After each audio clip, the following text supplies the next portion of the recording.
Indonesia adalah salah satu negara penghasil minyak mentah terbesar di kawasan Asia Tenggara. Namun setiap tahun miliaran dolar uang hasil keringat rakyat justru mengalir ke Singapura. Tujuannya hanya untuk membeli kembali bahan bakar minyak atau BBM olahan seperti bensin, solar, dan aftur. Ironisnya, Singapura sama sekali tidak memiliki ladang minyak bumi. Mereka hanya mengandalkan teknologi kilang canggih untuk menjadi raja pengolahan bahan bakar, lalu menjualnya kembali ke kita dengan harga yang berlipat ganda. Namun era ketergantungan ini tampaknya akan segera berakhir. Pemerintah Prabowo Subianto melalui Menteri SDM Bahlil Lahadalia secara tegas menyatakan, cukup sampai di sini. Rencananya Indonesia akan menghentikan impor BBM dari Singapura secara bertahap. Kabar ini tentu saja langsung membuat Singapura gelisah. Keputusan ini bukan sekedar hitung-hitungan untung rugi dagang biasa, melainkan soal harga diri bangsa, kedaulatan energi, dan upaya memutus rantai penjajahan ekonomi modern yang telah menjerat kita puluhan tahun.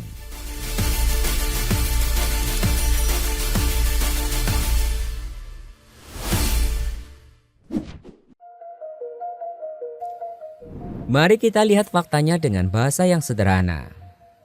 Selama ini Indonesia kecanduan impor BBM dalam jumlah yang fantastis.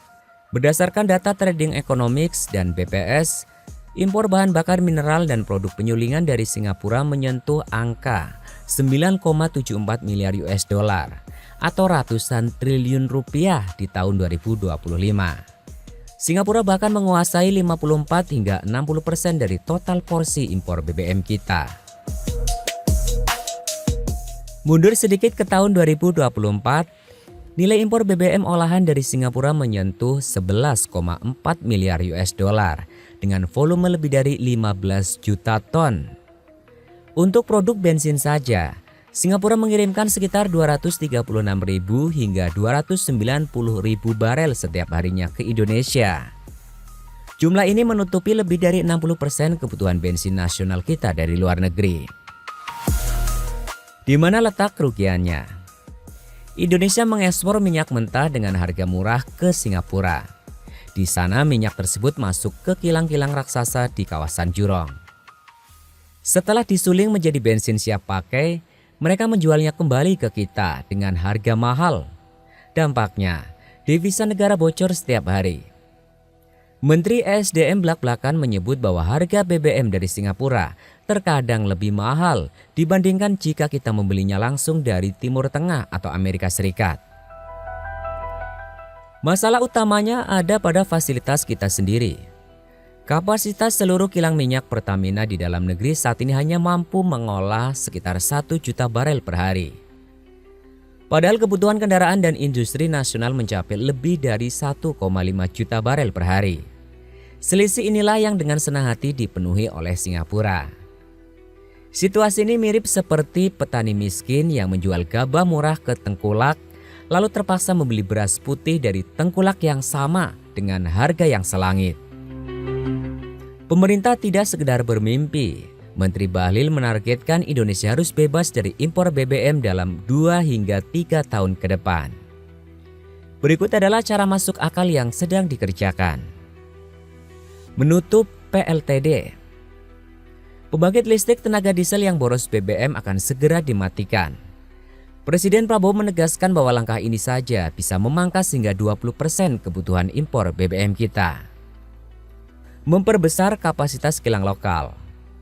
Pemerintah memompa investasi raksasa untuk memperbesar kilang Pertamina. Kilang Balikpapan yang baru diresmikan Januari 2026 dengan investasi 7,4 miliar US dollar kini mampu memproduksi 360.000 barel per hari. Proyek serupa di Cilacap dan Tuban juga terus dikebut. Percepatan biodiesel. Indonesia memaksimalkan kekayaan sawitnya dengan mempercepat peralihan ke bahan bakar nabati, yakni B40 hingga B50, sehingga ketergantungan minyak fosil menurun drastis. Mencari pemasok baru. Selama masa transisi, Indonesia akan mengalihkan pasokan ke Timur Tengah atau Amerika Serikat yang menawarkan harga jauh lebih bersahabat. Kebijakan ini bukan sekedar angka di atas kertas, manfaatnya akan langsung menetes ke ekonomi masyarakat. Sekitar 9 hingga 11 miliar US dollar per tahun tidak akan lagi terbang ke luar negeri. Uang ini bisa dialihkan untuk membangun jalan, sekolah, atau subsidi untuk rakyat kecil. Proyek pembangunan dan perluasan kilang membutuhkan puluhan ribu tenaga kerja lokal, dari insinyur hingga pekerja bangunan, yang otomatis menekan angka pengangguran. Produksi di dalam negeri membuat harga bensin di SPBU lebih aman dari gejolak politik negara tetangga atau biaya mahal kapal tanker. Bagi Singapura, industri pengolahan dan perdagangan energi adalah urat nadi ekonomi mereka. Kehilangan pasar raksasa seperti Indonesia adalah mimpi buruk. Tanpa kita, kilang-kilang mereka bisa menganggur, pelabuhan mereka akan sepi dari kapal tanker, dan pendapatan miliaran dolar akan lenyap. Media dan pejabat Singapura mulai ketar-ketir membahas hilangnya pembeli nomor satu mereka. Mereka sadar bahwa model bisnis yang selama ini sangat menguntungkan mereka sedang terancam hancur. Namun mereka juga tidak bisa protes terang-terangan karena menentukan nasib energi adalah hak mutlak dan kedaulatan Indonesia. Tentu ada pihak yang ragu. Beberapa ekonom khawatir transisi ini akan membuat pasokan BBM tersendat dan harganya naik sementara. Ada juga yang takut jika Singapura akan membalas dendam dengan mengganggu investasi kita. Kritik ini boleh jadi kewaspadaan, tapi terlalu penakut.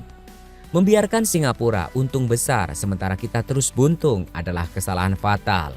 Risiko jangka pendek berupa penyesuaian harga adalah harga yang sangat murah untuk sebuah kemerdekaan energi jangka panjang. Pemerintah pun sudah menyiapkan cadangan pasokan dari negara lain agar masa transisi berjalan mulus. Kebijakan ini mendapatkan dukungan luar biasa dari rakyat yang sudah lelah melihat negaranya disetir oleh ketergantungan. Suara para importir yang terganggu bisnisnya tidak akan ada artinya dibandingkan aspirasi 270 juta rakyat Indonesia. Ini adalah momen kita bersatu. Bagi kita sebagai rakyat, awasi pelaksanaan kebijakan ini. Jangan sampai ada oknum mafia migas yang bermain demi keuntungan pribadi. Dan bagi pemerintah, buktikan janji. Kebut pembangunan kilang dan jaga agar harga kebutuhan pokok tidak membebani rakyat di masa transisi.